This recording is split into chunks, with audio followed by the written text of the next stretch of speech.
সিরিয়ার স্বৈরশাসক বাশার আল আসাদের পতনের পর থেকে তার পৈশাচিকতা এবং বর্বরতার একের পর এক নিদর্শন বেরিয়ে আসতে শুরু করেছে।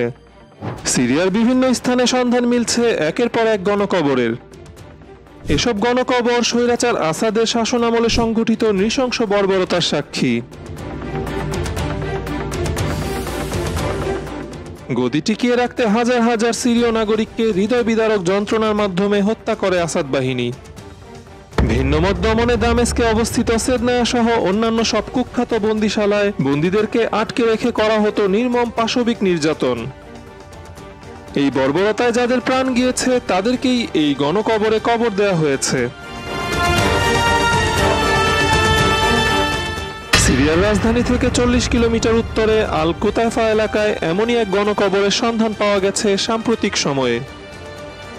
আন্তর্জাতিক ন্যায় বিচার ও জবাবদিহিতা কমিশনের প্রধান স্টিফেন ব্যাগ স্যাটেলাইট ফটো এবং বিভিন্ন তথ্য উপাত্ত বিশ্লেষণ করে জানিয়েছেন কুতাইফার এই গণকবরেই কবর দেওয়া হয়েছে লক্ষাধিক হতভাগ্য সিরীয়কে।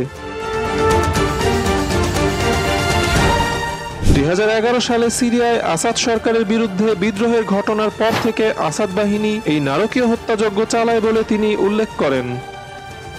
অ্যাম্বুলেন্স, ফ্রিজার গাড়ি এবং ট্রাকে করে একসাথে আনা হতো এসব মরদেহ এবং একসাথেই চাপা দেওয়া হতো এই গণকবরে। সামরিক বাহিনী থেকে শুরু করে পুলিশ, ট্রাক চালক, কারারক্ষী সহ আসাদ প্রশাসনের সবাই জড়িত ছিল এই কিলিং মিশনে।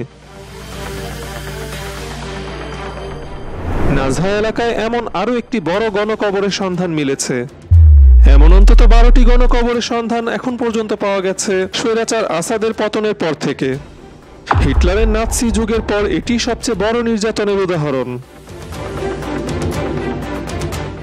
ক্ষমতাকে কুক্ষিগত করে রাখতে নিষ্ঠুর আসাদ তার স্বৈরাচারী শক্তির সবটুকু প্রয়োগ করেছে নিরীহ সিরিয়াবাসীর ওপরে। অঢেল সম্পদ এবং বিদেশি শক্তির বলে আসাদ এতটা সময় ধরে এমন পাশবিক নির্যাতন চালিয়ে যেতে পেরেছিলেন। তার পতনের পর বিশ্ববাসীর সামনে এসব লক্ষ লক্ষ মানুষের গণকবর ইতিহাসের নিকৃষ্টতম গণহত্যার সাক্ষী দিচ্ছে। ভিডিওটি ভালো লেগে থাকলে চ্যানেলটিকে সাবস্ক্রাইব করতে ভুলবেন না।